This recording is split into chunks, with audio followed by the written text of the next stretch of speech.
দীর্ঘদিন ধরে পার্কে দুর্গাপূজার সেই জমিতে কমিউনিটি হল তৈরি করতে চায় মহেশতলা পুরসভা। তাই পার্কের গেটে পুরসভা তালা ঝুলিয়ে দিয়েছে। আর এই খবর নিউজ 18 বাংলায় দেখানো হয়। আর তাই দেখানোর পরেই খবরের জের এবং পদক্ষেপ। পার্কের গেট থেকে তালা খুলে দিল মহেশতলা পুরসভা। জোর কদমে শুরু প্যান্ডেলের কাজ।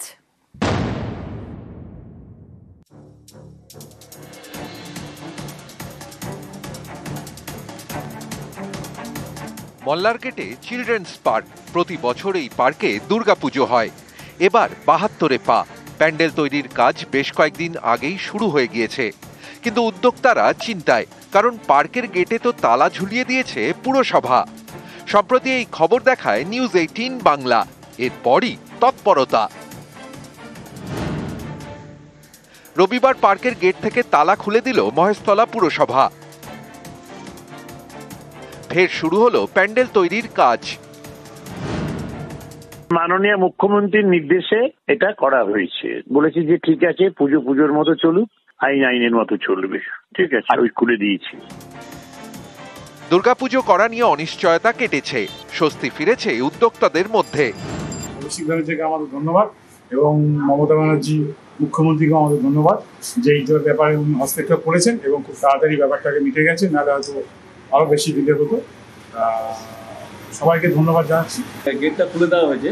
একটি ছেলে এসে বললেন যে আমরা গেটটা খুলে দিয়েছি, উপর মহল থেকে উনি বললেন যে সিএম এর এখান থেকে এসে। আমরা এটাও জানলাম যে মাননীয় সাংসদ এবং আমাদের ক্লাবের তরফ থেকে মাননীয় সাংসদ শ্রী অভিষেক ব্যানার্জি, মাননীয় মুখ্যমন্ত্রী শ্রী মমতা ব্যানার্জি, দুজনকে আমাদের কৃতজ্ঞতা যে এই বিষয়টির উপর হস্তক্ষেপ করার জন্য। মহেশতলা পুরসভার 16 নম্বর ওয়ার্ড। এখানকার কল্যাণ সমিতির দুর্গাপুজো হয় ক্লাবের পাশের এই চিলড্রেন্স পার্কে। মহেশতলা পুরসভার বক্তব্য, পার্কের জমি তাদের, সেখানে তারা কমিউনিটি হল তৈরি করবে। এর বিরোধিতা করে কলকাতা হাইকোর্টের দ্বারস্থ হন পুজো উদ্যোক্তারা। আদালত নির্দেশ দেয় ছোট করে পুজো করা যাবে, কিন্তু বাস্তবে দেখা যাচ্ছে অন্য ছবি। পার্কের গেটে তালা। অভিযোগ, মহেশতলা পুরসভা এই তালা ঝুলিয়ে দিয়েছে। এতে চিন্তায় উদ্যোক্তারা। গত শুক্রবার এই খবর দেখায় নিউজ 18 বাংলা। এরপরই পদক্ষেপ। পার্কের গেট থেকে তালা খুলে দিল মহেশতলা পুরসভা। মহেশতলা থেকে সমীর মণ্ডল, নিউজ 18 বাংলা।